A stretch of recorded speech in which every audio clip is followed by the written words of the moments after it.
పెద్దలు సంగీత విద్వాంసులు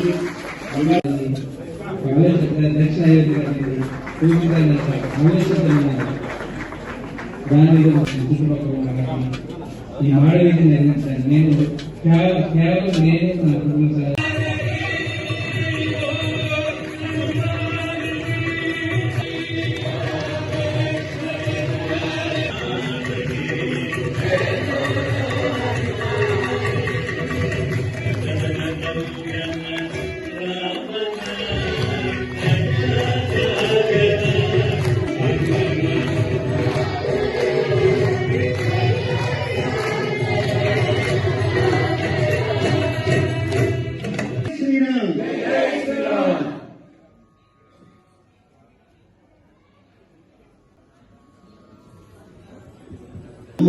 వాళ్ళ సందేశాన్ని అందిస్తారని ఒకసారి నిశ్శబ్దంగా ఉండడంలో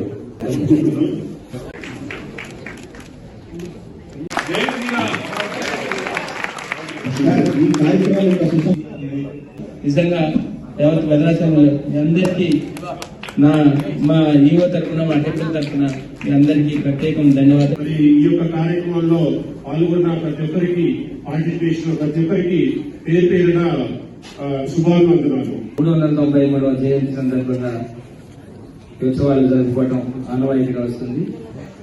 దీనికి మన దేశంలో ఉన్న నలుమూల నుంచి చేసిన సంగీత కళాకారులకి ధన్యవాదాలు తెలుపుకుంటూ, అదేవిధంగా భక్త రామదాస్ గారి ఫ్యామిలీ కంచెల వారి ఈరోజు నల్గొండపల్లి నుంచి కలిసిన వారి ఫ్యామిలీకి ప్రత్యేకమైన ధన్యవాదాలు తెలుపుకుంటూ, నవకీర్తనలు ఉన్నాయి, నవరత్న కీర్తనలు ఉన్నాయి. వాటికి ఈరోజు చక్కగా మేము 9 వాటికి మేము కూర్చున్నాం. చాలా ఆనందాన్ని అనిపిస్తుంది. మద్రాస్ మ్యూజిక్ అకాడమీ అని చాలా ప్రసిద్ధమైన ఒక సంస్థ. దానికి 100 సంవత్సరాలు 2027లో. అదే 100 సంవత్సరాలు మా గురుగారు నేదుమూరి కృష్ణమూర్తి గారు. అందులో మా కోరిక ఏంటంటే నేదుమూరి కృష్ణమూర్తి గురుగారి 100వ జయంతి ఉత్సవం భద్రాచలంలో కూడా జరగాలని చెప్పి దానికి ఈ చిత్రకూట మండపం వేదిక కావాలని భద్రాచల దేవస్థానం కూడా మాతో పాటు సహకారం ఇచ్చి 100వ జయంతి ఉత్సవాల్ని దిగ్విజయంగా చేయాలని చెప్పి కోరుకుంటూ, శ్రీ వెంకటేశ్వర భక్తి ఛానల్ వారు మనకి ఈ కార్యక్రమాన్ని ప్రతి సంవత్సరం లైవ్ ఇస్తున్నారు. అందుకని శ్రీ వెంకటేశ్వర భక్తి ఛానల్ ఎలా ఉందో అలాగే భద్రాచలం నుంచి కూడా ఒక లైవ్ ఛానల్ ఉండాలని చెప్పి, అందుకని భద్రాచలం వేదికగా ఈ సంవత్సరం నుంచి బహుశా మీరు ఈవోగా ఉండగానే ఈ కార్యక్రమం మీ చేతుల ద్వారా జరగాలని చెప్పి మా అందరి కోరిక. దానికి కళాకారులు అందరూ కూడా సహకరిస్తాం.